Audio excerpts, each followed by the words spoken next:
Hi, my name is Bill Meyer, and today I want to talk to you about direct investments. And yes, I am the manager of Northwest Life Fund, but really today this is for possibly my kids or my grandchildren that who knows if I'm going to be around to tell them anything. So I figured, hey, it's a good way to put it on video. As my grandfather, I would love to have had my grandfather have a a video of some of the things he told me, but obviously back in the day, in the 50s and 60s when he was alive, there were just none available. So the thing I want to talk about today is direct investments. And what direct investments are investments that you specifically take the responsibility for the principal of the investment. Let's say, as an example, real estate. I own wineries. I have taken personal responsibility. I own these wineries. The other opportunity then is stocks and bonds and mutual funds, and basically somebody else is taking the responsibility, and oh, by the way, they have no recourse to you. Basically, you lose or win based on and you have no idea what they're doing. Whatever. In my case, besides being manager of Northwest Life Funds, I also own a winery, and you might want to look this up, but this is Patricia Green Cellars, and I sure have a lot of fun with it.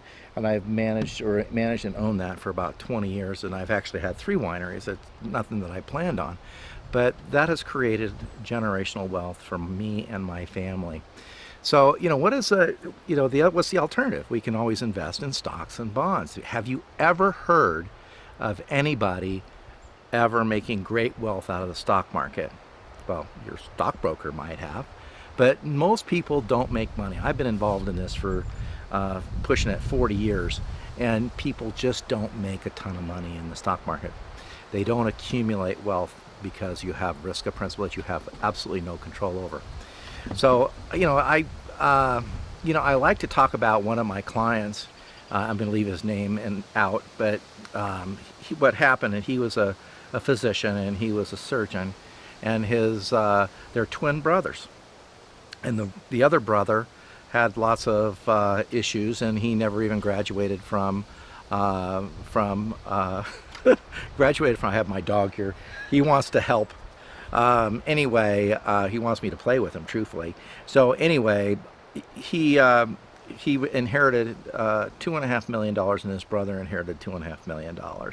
And he invested his money in his education, and his brother, when the real estate market was in the toilet in California, he invested in California. So who did better?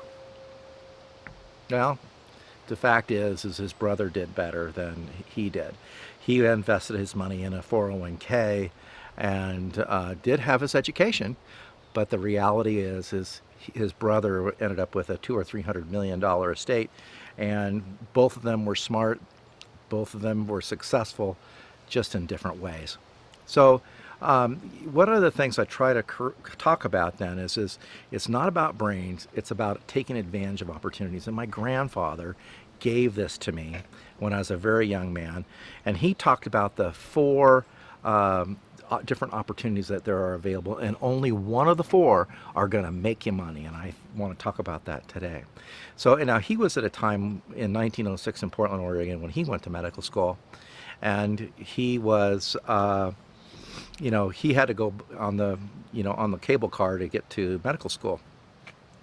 So the first thing that he always talked about was, the first opportunity was the one you didn't even know. So what's going on is you're looking at the board or at the sign, and you're trying to figure out where you're trying to go.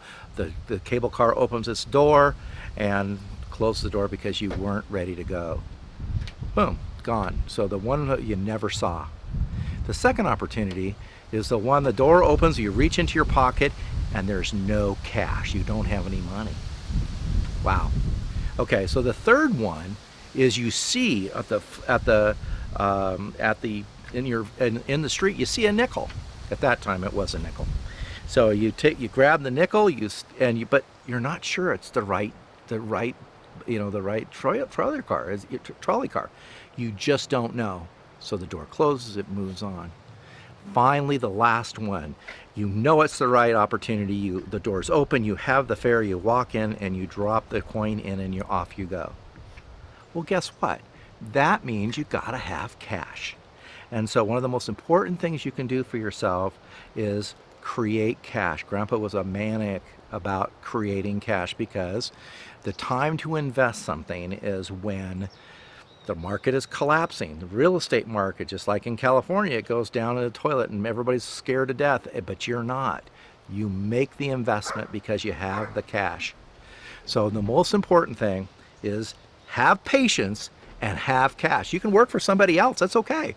You gotta save cash. Every penny you can put away, you have to save cash because the opportunity is gonna happen. So what I'm trying to share with you today is, and I'm going to try to bring some other of these things that I've learned through the years that'll help you be successful in your life. Now, if you're interested in these videos, or if you're interested in some of the information, you want to talk about it, love to talk to you about it. All you have to do is give us a call or click on the button before. You got to have a conversation. You got to start the conversation, and we'll love to talk to you. I'm looking forward to hear from you. Thank you very much. That's a deer. Cheers.